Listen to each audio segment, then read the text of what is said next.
watch any of the Jordan doc? Oh yeah.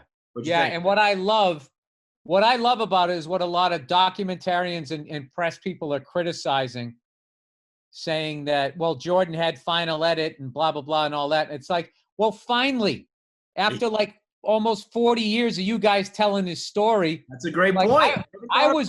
I was blown away by two things. First of all, when his dad got murdered, I didn't know it was two 18-year-old kids. Yeah. Random shit. I didn't know that because I was watching the shit on the news and listening to all the scuttlebutt that, this is, is gambling debts and blah, blah, blah. And even a buddy of mine going like, dude, I was a degenerate gambler. He goes, it doesn't escalate. Murder people. Right. To that level. Right. I have a friend who's a bookie right now and had like someone skate town on him for like $100,000. And I was like, so what do you do? He's like, what do you think I do?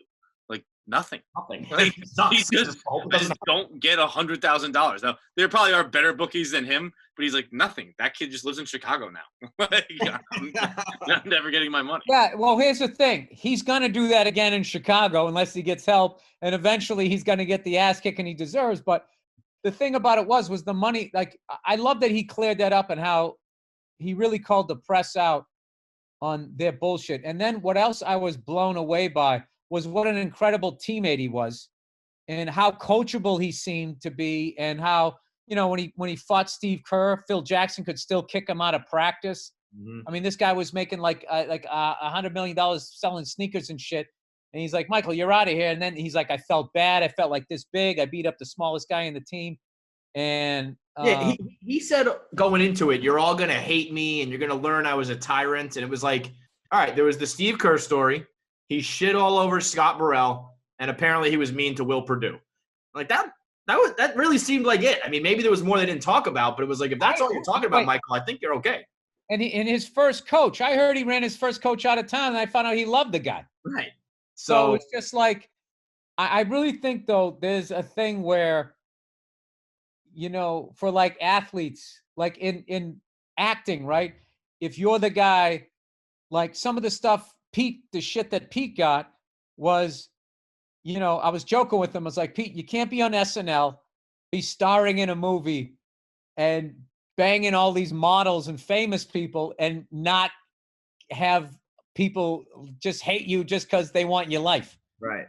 So I think with Jordan and guys like that, these sports writers, they seem, I mean, the guy was like the coolest dude ever. I mean, he's before game one in the finals going like, hey, were you a little tense today? Nah, he goes, I drank a couple of beers, had a cigar, and played the piano.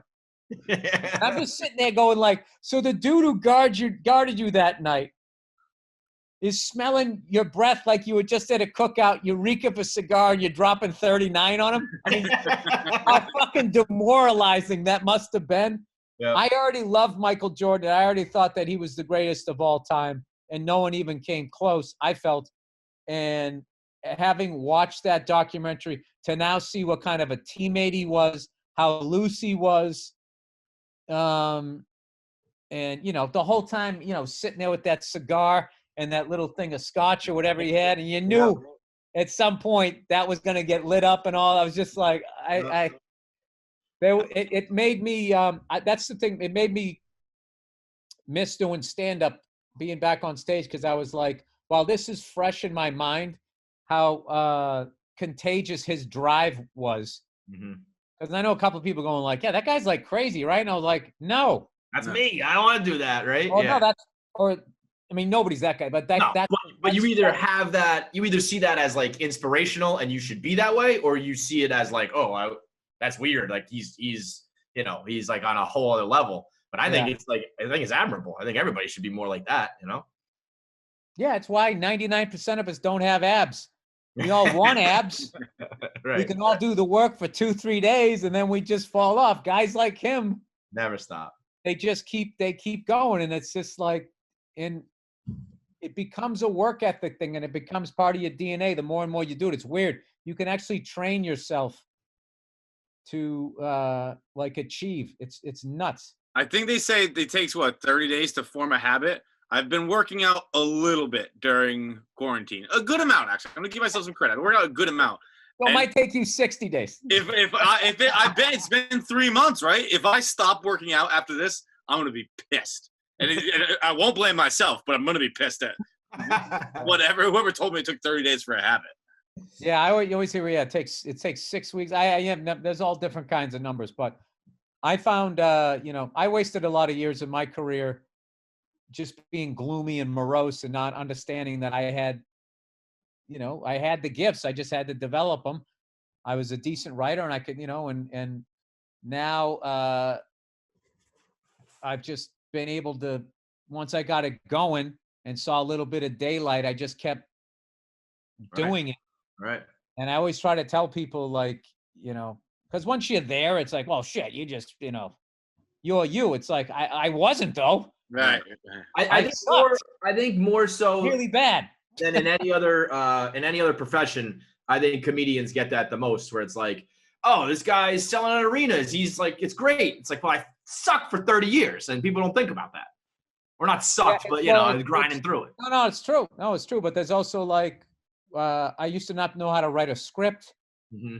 I always knew I was good at writing dialogue, and I just had this massive, like, I was scatterbrained, crazy scatterbrained. So what I learned was I need to partner up with people who are going to be more doing that, and then I'll just show up, and then I'll be in it, and then other things I've learned to delegate and all of that stuff, and all of that stuff all of those things are learnable skills. I mean, you can look at Michael Jordan all day long. And you can be like, oh, so you just run down the court, and at the foul line, you leap into the air. I mean, you can't make yourself do that, but like, you can get a lot out of watching that, taking what he did and applying it to whatever you want to achieve. I mean, even it's going to lead somewhere good is what I got out of it, which is why I plan on watching. I'm going to take a few weeks off of that documentary, and I'm going to go back again and just, like, that's going to be one of those ones I just keep going back and watching.